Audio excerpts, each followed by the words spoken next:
नमस्कार विद्यार्थी मित्रांनो, आपणा सर्वांचं या winner maths online class YouTube चॅनलमध्ये स्वागत आहे. विद्यार्थी मित्रांनो, आपण गेल्या व्हिडिओमध्ये अल्जेब्राचा सेकंड चॅप्टर आहे क्वाड्रॅटिक इक्वेशन, या क्वाड्रॅटिक इक्वेशनचा प्रॅक्टिस सेट 2.5 घेतलेला आहे आणि आजच्या या व्हिडिओमध्ये आपण प्रॅक्टिस सेट 2.6 पूर्ण कव्हर करणार आहोत. विद्यार्थी मित्रांनो, हा जो आजचा प्रॅक्टिस सेट 2.6 आहे तो वर्ड प्रॉब्लेमवर आधारित आहे. त्यामुळे या व्हिडिओला तुम्ही थोडंसं काळजीपूर्वक पाहणं किंवा 1 ते 2 वेळेस तुम्ही पुन्हा रिव्हिजन करणं गरजेचं आहे. चला तर मग आज सुरुवात करूया प्रॅक्टिस सेट 2.6.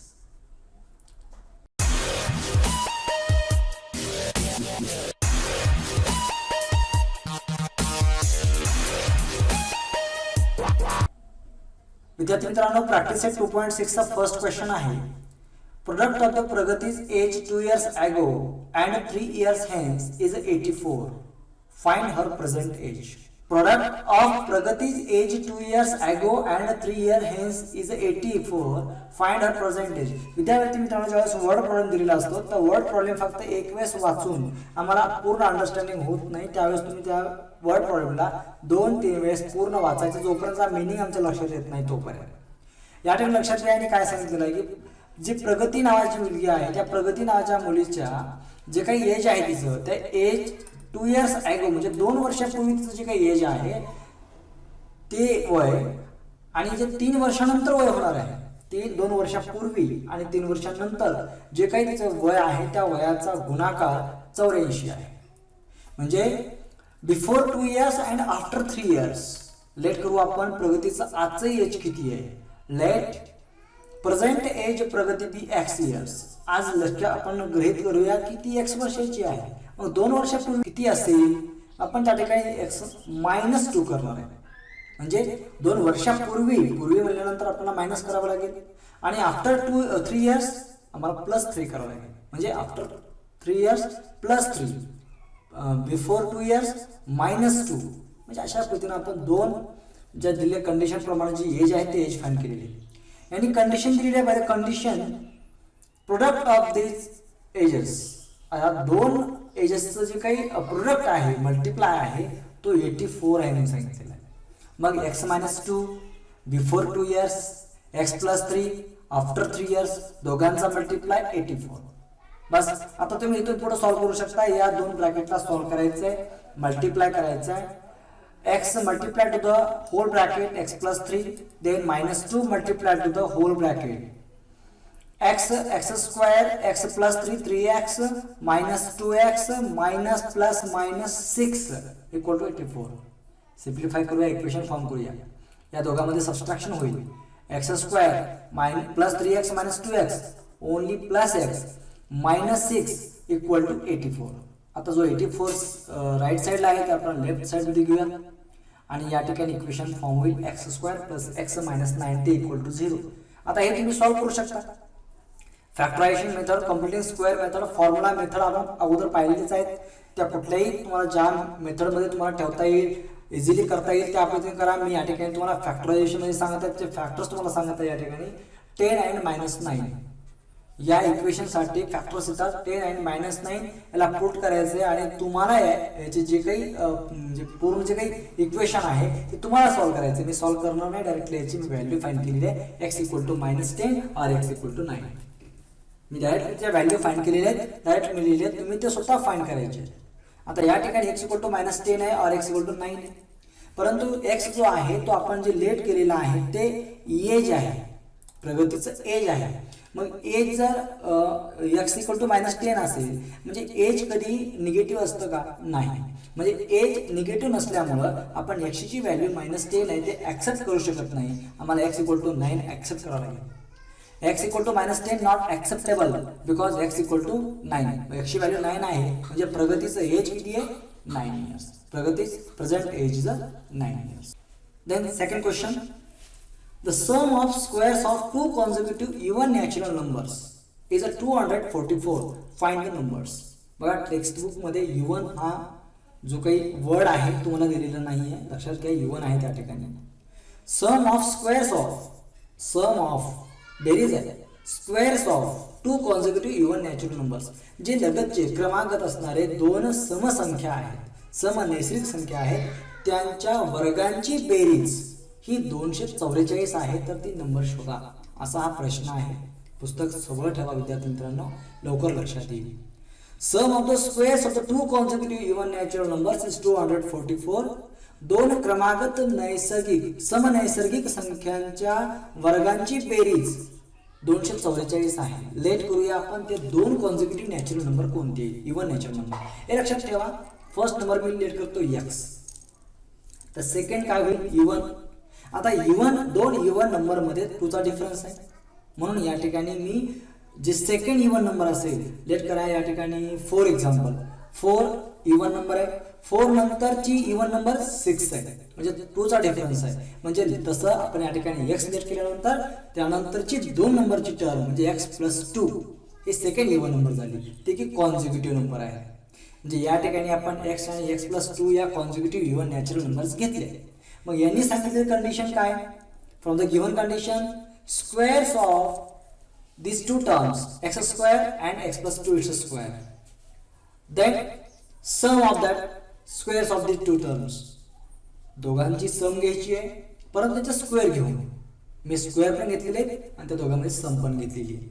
आता एक काम करूया आपण या ठिकाणी x² तर सेम राहील, परंतु x + 2 ब्रॅकेट स्क्वेअर आहे, दोन्ही टर्मचा स्क्वेअर केलेला आहे. म्हणजे a + b ब्रॅकेट स्क्वेअरचा फॉर्म्युला जे एक्सपान्शन फॉर्म्युला तो आम्हाला माहिती असला पाहिजे. एक्सपान्शन करून आम्हाला या ठिकाणी इक्वेशन फॉर्म करायचं आहे. जसं की x² ॲज इट इज आहे, x² + 4x + 4 first term square, product of price of the to term plus square of second term. पहिल्या पदाचा वर्ग दोन्ही पदाच्या गुणाकाराचे दुप्पट आणि दुसऱ्या पदाचा वर्ग = 244. आता जे काही लाईक टर्म्स आहेत त्यामध्ये ॲडिशन करूयात, सबट्रॅक्शन करूयात, जे काही करता येईल ते करूयात. x², 2x², 4x as it is +4 आणि जो 244 राईट साईडला आहे तो निगेटिव्ह झालेला आहे लेफ्ट हँडमध्ये. आता या ठिकाणी 4 आणि 4 to 44 मध्ये पुन्हा परत सबट्रॅक्शन होतं, ते करून घेऊयात. 2x² + 4x - 240 = 0. इक्वेशन फॉर्म झालेलं आहे, परंतु या इक्वेशनला मला सिम्प्लिफाय करता येतं 2 ने डिवाइड करून. मी याला 2 ने डिवाइड करतो. x² + 2x - 120 = 0 hole equation divide by 2. पूर्ण इक्वेशनला मी 2 ने डिवाइड केलेलं आहे. जसे तुम्ही इक्वेशनला डिवाइड केलेले आहेत, एक इक्वेशन क्वाड्रॅटिक इक्वेशन आम्हाला मिळालेले आहे. क्वाड्रॅटिक इक्वेशन मिळाल्यानंतर आम्ही आता याला सॉल्व्ह करणार आहे. मी या ठिकाणी फॅक्टर तुम्हाला दिलेले 12 आणि -10. तुम्ही स्वतः सॉल्व्ह करायचं आहे आणि आपलं आन्सर टॅली करायचं की आलेलं आहे की नाही. माझा आन्सर आलेला आहे x = -12 और x = 10. आता पुन्हा परत इव्हन नॅचरल नंबर्स या ठिकाणी -12 आलेला आहे. आता नॅचरल नंबर्समध्ये निगेटिव्ह नंबर्स नसतात, मग या ठिकाणी निगेटिव्ह येत आहे -12. आपण इव्हन नॅचरल नंबर्स घेत आहोत. x नॅचरल नंबर आहे आपला, मग -12 हा नॅचरल नंबर होऊ शकत नाही, त्यामुळे आपण -12 ची जी काही व्हॅल्यू आहे ते ऍक्सेप्ट करू शकत नाही. Therefore x = -12 is not acceptable, so the x = 10. x ची व्हॅल्यू 10 मिळाली. आता सेकंड व्हॅल्यू काय असेल, x + 2, 10 + 2 दॅट इज द 12. अशा पद्धतीने या ठिकाणी आपण 2 कॉन्सिक्युटिव्ह नॅचरल नंबर्स जे आहेत, इव्हन नॅचरल नंबर्स ते फाइंड केले 10 आणि 12. Next example. In the orange garden of Mr. Madhusudan, there are 150 orange trees. The number of trees in each row is 5 more than that in each column. Find the number of trees in each row and each column with the help of following flowchart. In the orange garden, एक संत्री बाग आहे of Mr. Madhusudan, there are 150 orange trees. 150 झाडे आहेत orange. The number of trees in each row is 5 more than in each column. The number of trees in each row, प्रत्येक row मध्ये जेवढे column आहे त्या कॉलम पेक्षा 5 trees जास्त आहेत. Find the number of trees in each row and each column with the help of following flowchart. Chart पाहून घ्या. The number of trees in each column is x. Let करायचंय की column मध्ये x आहेत, एका column मध्ये किती trees आहेत तर x आहे, त्यांनी दिलेले आपल्याला तेच आपण घ्यायचं या ठिकाणी. Then the number of trees in each row, आता त्यांनी x दिलेला आहे, लेट करा सांगितलेलं आहे की x कॉलम मध्ये x ट्रीज आहेत तर रो मध्ये किती असतील. त्यांनी सांगितले the number of tree in each row is 5 more than the column. त्या कॉलम मध्ये जेवढे रोज ट्रीज आहेत ना त्यापेक्षा 5 जास्त आहेत. कशामध्ये, रो मध्ये. मग आता या ठिकाणी कॉलम मध्ये जर एक्स असतील तर रो मध्ये किती असतील x plus 5. Good. Then total number of trees आता लक्षात घ्या कॉलम एक्स आहे आणि रो एक्स प्लस 5 आहे. तुम्हाला माहिती असलं पाहिजे कॉलम आणि रो. कॉलम म्हणजे उभी लाईन असते, रो म्हणजे आडवी लाईन असते. जसे की आपण प्रार्थनेमध्ये थांबत असतो उभी लाईन असते आणि आडवी पण लाईन असते. विद्यार्थ्यांची उभी रांग असते आणि आडवी पण रांग असते. जर आपण उभ्या किती रांगा आहेत आणि आडव्या किती रांगा आहेत यांची जर एकत्र जर मल्टिप्लाय जर केला गेला तर त्या ठिकाणी आम्हाला एकूण संख्या मिळत असते. मग त्याच पद्धतीने या ठिकाणी उभ्या रांगा आहेत, आडव्या रांगा आहेत. कॉलम म्हणजे उभी रांग आणि रो म्हणजे आडवी रांग. मग या ठिकाणी टोटल आपण मल्टिप्लाय करणार आहे. टोटल नंबर घ्यायची ट्रीजची आम्हाला. तर आम्ही रो मल्टिप्लाय टू कॉलम अशा पद्धतीने करणार आहोत. ते नंतर चेक करूया आपण. देन फ्रेम क्वाड्रॅटिक इक्वेशन यांचं फ्लो चार्ट पाहायला काय सांगितलेलं आहे. आता नंबर ऑफ ट्रीज आपण फाइंड करूयात. नंतर फाइंड केल्यानंतर आम्हाला एक इक्वेशन फॉर्म होईल.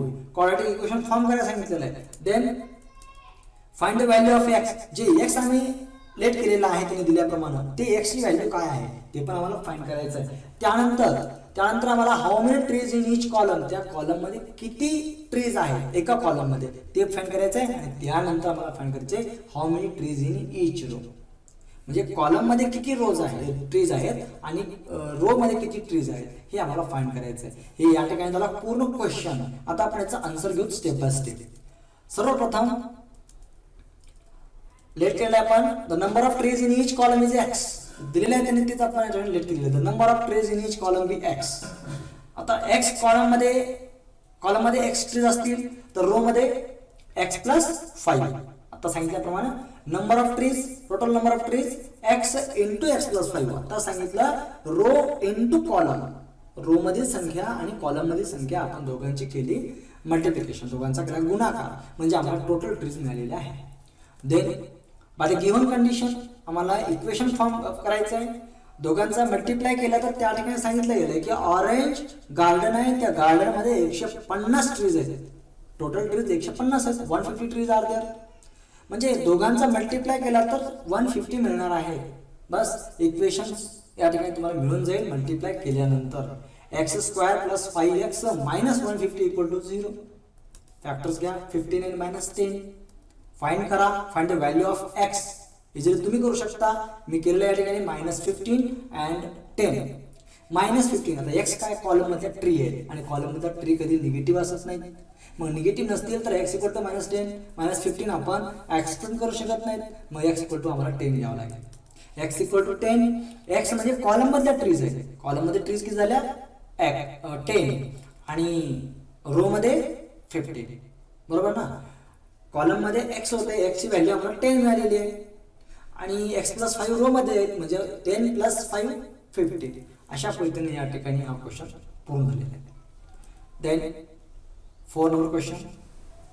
विवेक is older than Kishor by 5 years. Vivek हा किशोर पेक्षा 5 वर्षांनी मोठा आहे. The sum of the reciprocals of their ages is 1/6.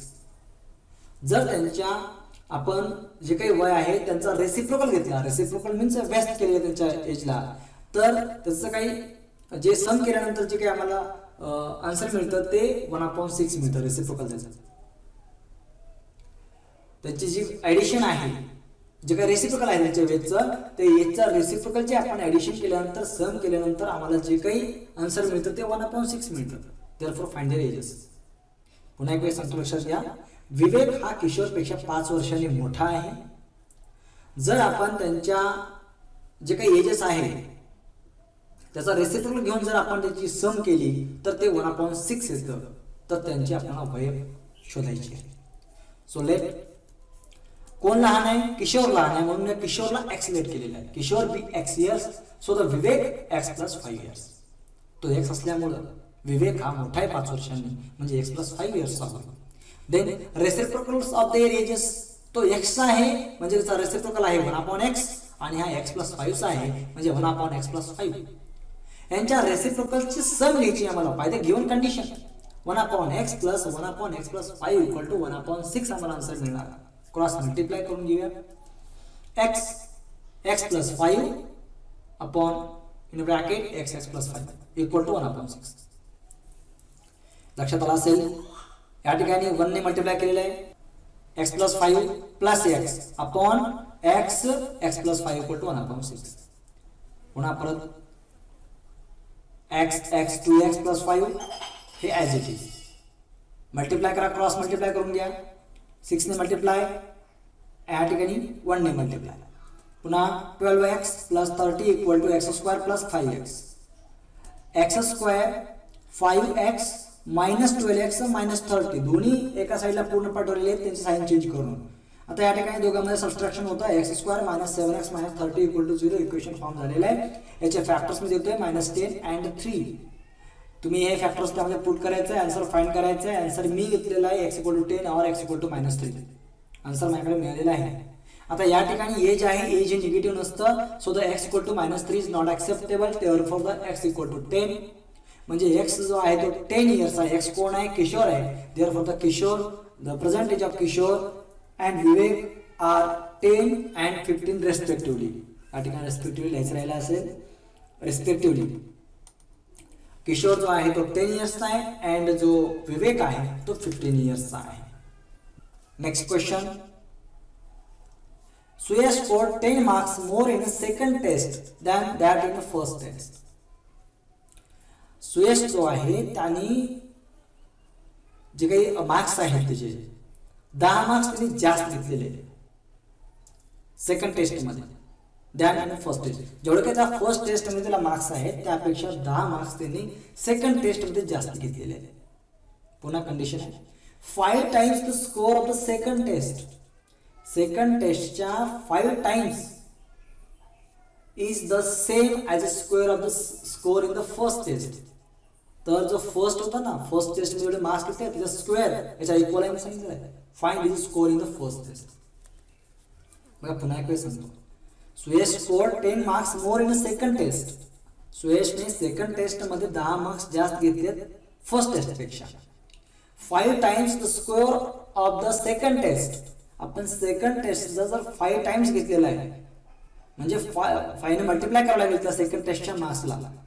Is the same म्हणजे इक्वल आहे. पुन्हा याच्यावर इक्वल आहे square of the score in the first test. जर फर्स्ट टेस्टचा स्क्वेअर आपण जर स्क्वेअर जर केला एवढे काही मार्क्स फर्स्ट टेस्ट मध्ये त्याचा जर स्क्वेअर केला तर तो स्क्वेअर आणि या सेकंड टेस्टच्या मार्क्सला 5 ने मल्टिप्लाय केलं तर ते इक्वल येतं असं त्यांचं म्हणणं आहे. तर find score of first and second test. So let Suyash scored x marks in the first unit test. कारण फर्स्ट मध्ये त्याला मार्क्स कमी आहे, सेकंड मध्ये जास्त आहे हो ना, म्हणून फर्स्टला आपण x गृहीत केलेला आहे. सेकंड मध्ये x प्लस 10 हो ना, कारण त्या ठिकाणी 10 मार्क्स वाढलेले म्हणजे x प्लस 10 झाले. Then 5 times of the second test. पाहून घ्या मी काय केलेलं आहे. 5 times of the second test. Second टेस्टचे मार्क्स आहेत x प्लस 10 आणि त्याची 5 टाइम्स म्हणजे 5 ने मल्टिप्लाय केलेला आहे. Then square of the marks is the first unit test x square. आता हे दोन्ही इक्वल म्हणून सांगितलेलं आहे. हे अशा पद्धतीने find the given condition 5x plus 10 equal to x square. म्हणजे जे काही सेकंड टेस्टला जर आपण 5 ने मल्टिप्लाय केलेला तो जो काही मल्टिप्लाय येणार आहे आणि फर्स्ट टेस्टचा केलेला स्क्वेअर हा दोन्ही इक्वल आहे म्हणून सांगितलं, दोन्ही सेम आहे म्हणून सांगितलं आहे. आता आपण या ठिकाणी मल्टिप्लाय केलेलं आहे 5x plus 50 equal to x square minus 5x minus 50 equal to 0 equation form झालेलं आहे. मी या ठिकाणी फॅक्टर्स दिलेले आहेत -10 अँड 5. आन्सर येतं 10 और -5. -5 मार्क्स असत नाहीत या ठिकाणी असणार नाहीत, त्यामुळे आपण -5 एक्सेप्ट करणार नाहीत. या ठिकाणी आपण घेणार x इक्वल टू सॉरी या ठिकाणी थोडीशी मिस्टेक झालेली आहे, रिपीट झालेलं आहे, हे चुकलेलं आहे. x equal to -5 is not acceptable म्हणजे या ठिकाणी x इक्वल टू 10 आम्हाला घ्यावं लागेल. Therefore Suyash scored 10 marks in the first unit test and in the second unit test 20 marks. Okay, next example number 6. Mr. Kasam runs a small business of making earthen pots. एक कासम नावाच्या व्यक्तीचा earthen pots मातीची भांडी बनवण्याचा एक business आहे. He makes a certain number of pots on a daily basis. काही निश्चित असे दिवसाला ठरलेले एवढेच भांडे ते बनवायचे. Production cost of each pot is 40 rupees more than 10 times total number of pots he makes in one day. जेवढे काही एका दिवसाला ते भांडे बनवतात त्यापेक्षा 40 ने त्याचे 10 पट त्याच्या 10 पटीची 40 रुपये जास्त किंमत आहे. आता जेवढे काही उदाहरणामध्ये ते समजा कदाचित जर 10 भांडे बनत असतील तर 10 ला 10 ने मल्टिप्लाय करून प्लस 40 करायचं आहे मला, म्हणजे 100 अधिक 40 140 रुपये एका भांड्याची किंमत, अशा पद्धतीने त्यांनी सांगितलेलं आहे. If the production cost of all pots per day is ₹600, जर दिवसाला त्याचे एकूण किंमत 600 रुपये, 600 रुपयाचे ते भांडे बनवतात. नेमके भांडे किती बनवतात आम्हाला माहित नाही आणि एका भांड्याची किंमत किती पण माहित नाही. Find production cost of one pot, एका भांड्याची किंमत फाइंड करायची आहे आणि number of pots he makes per day, दिवसाला किती भांडे ते तयार करतात आम्हाला फाइंड करायचं आहे. तर लेट करूया आपण. Let Kasam makes x certain pots per day. आपण लेट करूया की त्याने एक्स जे काही पॉट्स आहेत ते तयार करतात.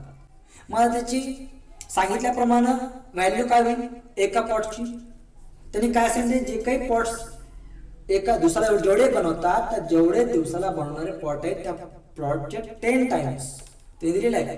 काय म्हणते त्यांनी 10 टाइम्स हे पाहायचं या ठिकाणी. 10 टाइम्स म्हणून सांगितले म्हणजे त्याला 10 टाइम्स 10 ने मल्टिप्लाय केलेलं आहे आणि 40 मोर 40 ने जास्त, म्हणजे 10x + 40 इतकी किंमत झाली एका पॉटची. त्याने दिलेली कंडिशन पुन्हा लक्षात घ्या.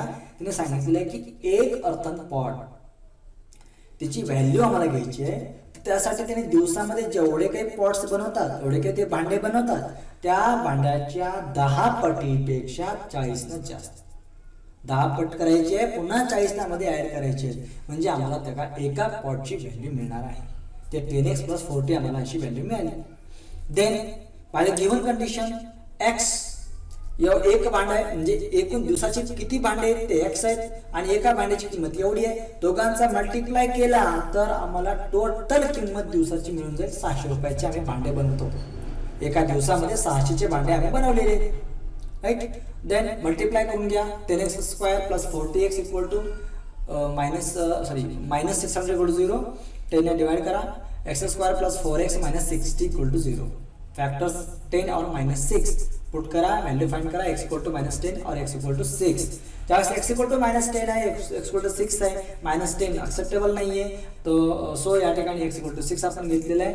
x = 6 याचा अर्थ असा आहे की एका दिवसामध्ये ते 6 मातीचे भांडे बनवत आहेत. आता आपण आपला आन्सर थोडंसं चेक करूया. जर 6 मातीचे भांडे बनवत आहेत तर त्याची 10 पट होते 60 रुपये आणि त्यामध्ये 40 रुपये ऍड करायचे, ते होतात 100 रुपये.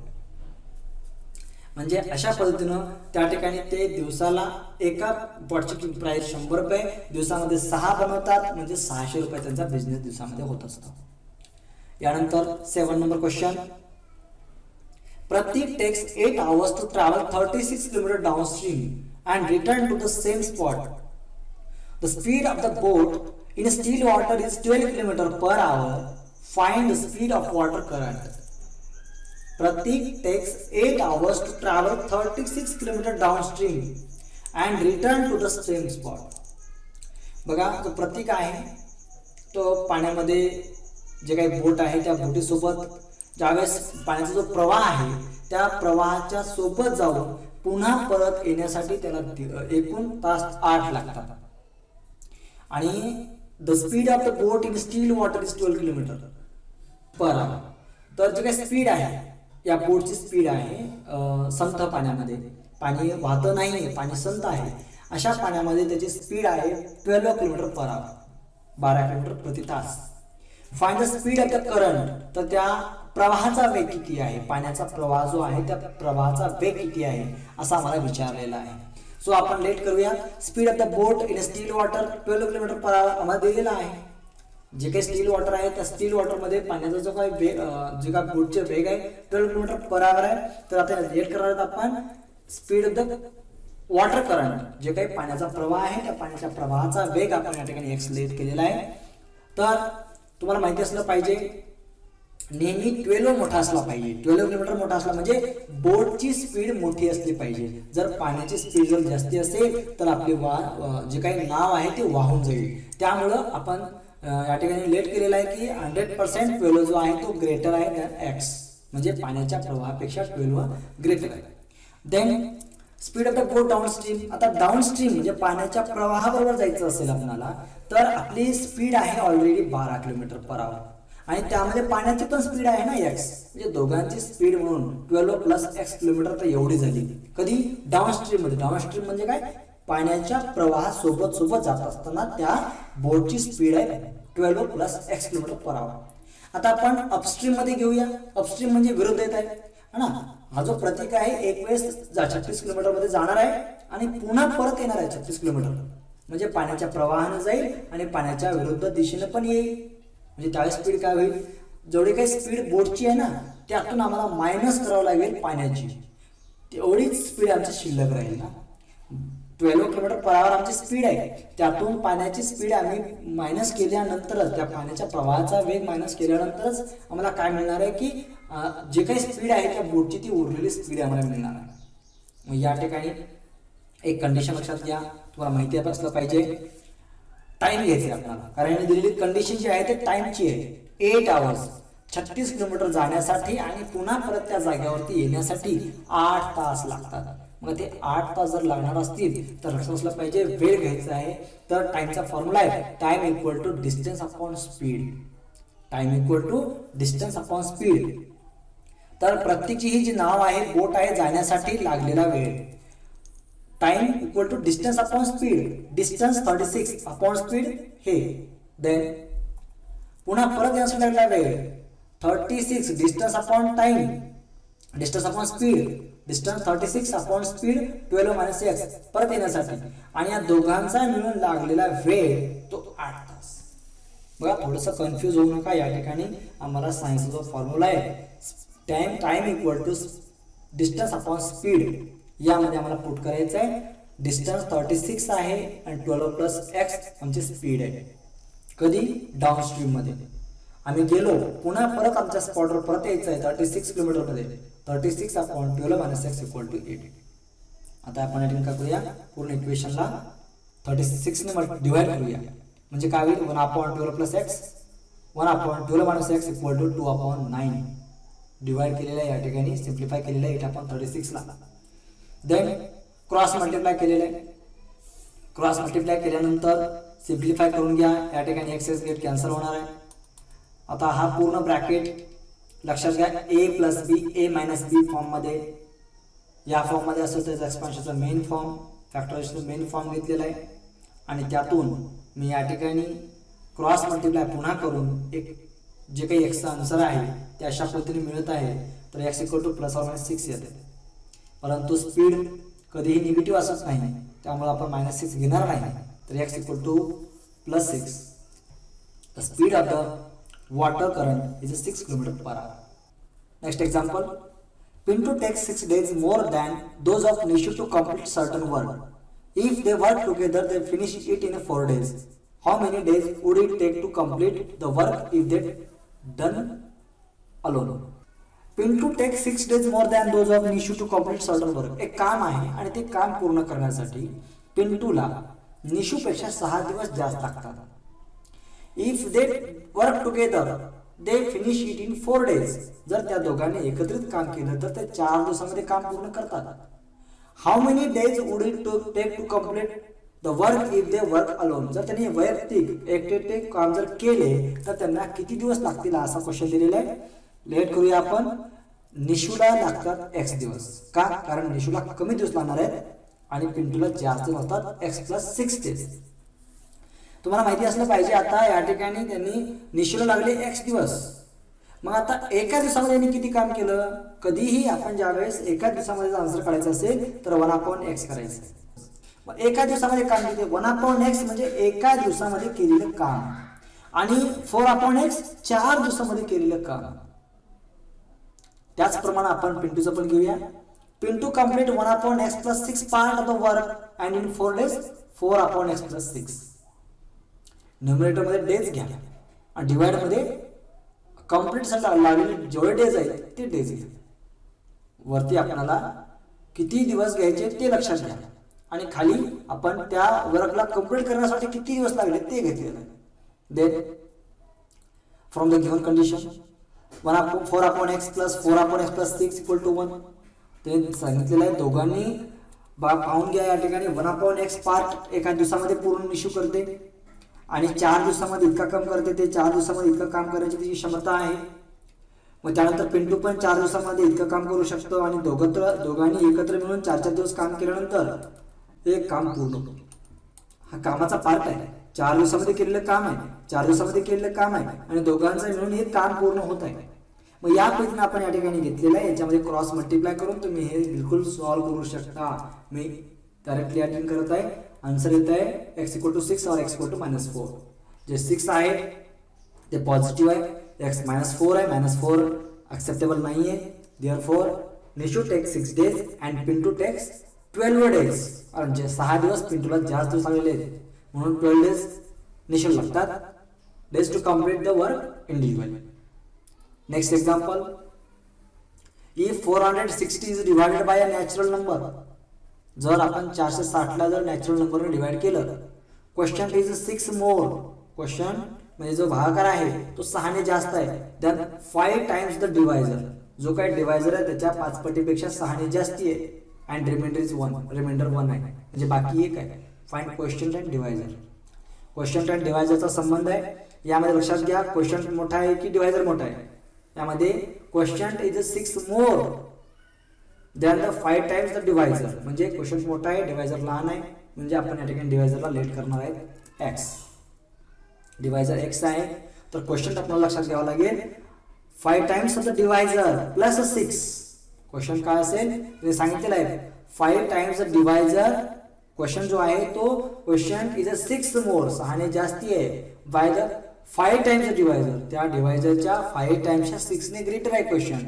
क्वेश्चन पण मिळालेला आहे, रिमाइंडर 1 आहे. From the given condition. Given condition काय माहिती आहे आपल्याला, एक फॉर्म्युला आहे आपल्याकडे, dividend equal to divisor into question plus reminder. याच्यामध्ये आपण व्हॅल्यू ठेवून देऊयात. डिवायडंट काय भाज्य 460 आहे, डिवायझर आपण लेट केला आहे x, क्वेश्चन मिळालेला आहे आणि रिमाइंडर पण त्यांनी दिलेला आहे 1. या व्हॅल्यूज फक्त पुट करायचे आहेत. आता या ठिकाणी तुम्ही मल्टिप्लाय करून घ्या. या दोघांचा मल्टिप्लाय झाल्यानंतर 5x² + 6x + 1.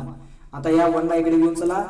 5x² + 6x + 1 - 460 = 0. या ठिकाणी मिळतं 5x² + 6x - 459 = 0. इक्वेशन फॉर्म झालेला आहे. याचे फॅक्टर्स घ्या, -45 and 51. आन्सर येतं x = 9 or x = -51/5.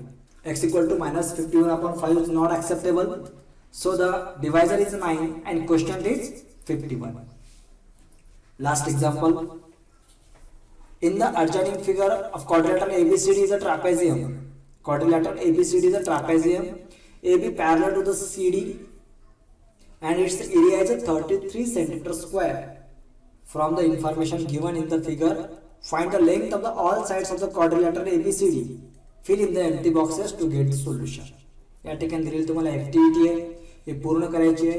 ABCD जो आहे तो ABCD जो आहे तो ट्रापेझियम आहे म्हणजे समलंब चौकोन आहे. याच्यामध्ये AB पॅरलल टू DC आहे. Area of that quadrilateral is 33 square centimetre. या क्वाड्रिलॅटरलचा जो एरिया आहे, क्षेत्रफळ आहे ते 33 सेंटीमीटर² आहे. From the given information, length of the all sides of the quadrilateral आपल्याला फाइंड करायची. तर विद्यार्थी मित्रांनो, या ठिकाणी आपण सोल्युशन पण घेतलेलं आहे, त्यांनी दिलेलं आहे. फक्त आपल्याला जी काही रेड कलर मध्ये मी या ठिकाणी लिहिलेलं आहे ते आम्हाला फिल इन द ब्लँक्स आहे, एम्प्टी बॉक्सेस आहे ते पूर्ण केलेले आहे. एपीजीडी ट्रॅपेझियम आहे, AB पॅरलल टू CD आहे. AB पॅरलल टू CD असल्यामुळे आपण या ठिकाणी एरिया ऑफ अ ट्रॅपेझियम मला माहिती असला पाहिजे formula 1/2 into sum of a parallel sides into height. या अशा पद्धतीचा फॉर्म्युला आहे. 1/2 into parallel sides AB plus DC into height AM. AM height आहे, या ठिकाणी AM हाईट घेतलेली आहे, फिल इन द ब्लँक्स आहे. Then the area of quadrilateral ABCD 33 1/2 AB या ठिकाणी दिलेला आहे x हे घेतलेलं आहे. देन DC आहे 2x + 1 ते पण पुट केलेलं आहे इंटू AM हाईट x - 4 ते पण घेतलेलं आहे. त्यानंतर आपण या ठिकाणी 2 ने याला मल्टिप्लाय केलं, थर्ड साइड 66 झालेलं आहे. या ठिकाणी या दोघांमध्ये addition 3x + 1 x - 4 as it is. Then या ठिकाणी पूर्ण मल्टिप्लाय करून घेतलेलं आहे 3x² पूर्ण मल्टिप्लाय करून 3x² प्लस -11x -70 = 0. अशा पद्धतीचे इक्वेशन पूर्ण फॉर्म होतात. तुम्ही करायचं स्वतः आहे. या ठिकाणी मी directly fill in the blanks घेतलेले आहेत, तुम्हाला करता येईल. हे काही सिंपल आहे, दाखवले आहेत तुम्ही.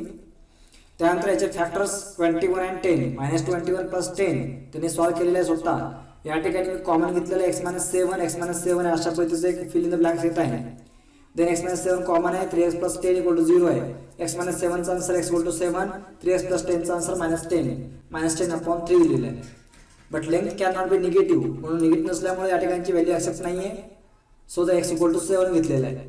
आता x 7 आहे म्हणजे हे 7 झालं, AB 7, CDचा पहिला गेलं तर 7 × 14 + 1 15, हे 15 झालं. AD आहे x - 2, AD = 5, AD आहे x - 2, x आहे 7 - 2 5, AD 5, देन BC पण 5. अशा पद्धतीने आपण या ठिकाणी पूर्ण जो प्रॅक्टिस सेट 2.6 आहे तो घेतलेला आहे. विद्यार्थी मित्रांनो, मला वाटतं की यामध्ये जे क्वेश्चन्स आहेत 10 क्वेश्चन्स आहेत, हे 10 क्वेश्चन्स तुम्ही होमवर्कमध्ये पूर्ण क्वेश्चन्स सॉल्व्ह करायचे, सर्व क्वेश्चन्स सॉल्व्ह करायचे आहेत आणि तो मला होमवर्क मला पाठवायचा आहे. लक्षात असू द्या, जर आपण यावेळी आणखी लाईक केलेलं नसेल, कमेंट केलं नसेल तर करायला विसरू नका, सबस्क्राईब करायला विसरू नका. तर पुढील व्हिडिओ जो आहे तो लवकरच येईल. तोपर्यंत गुड बाय.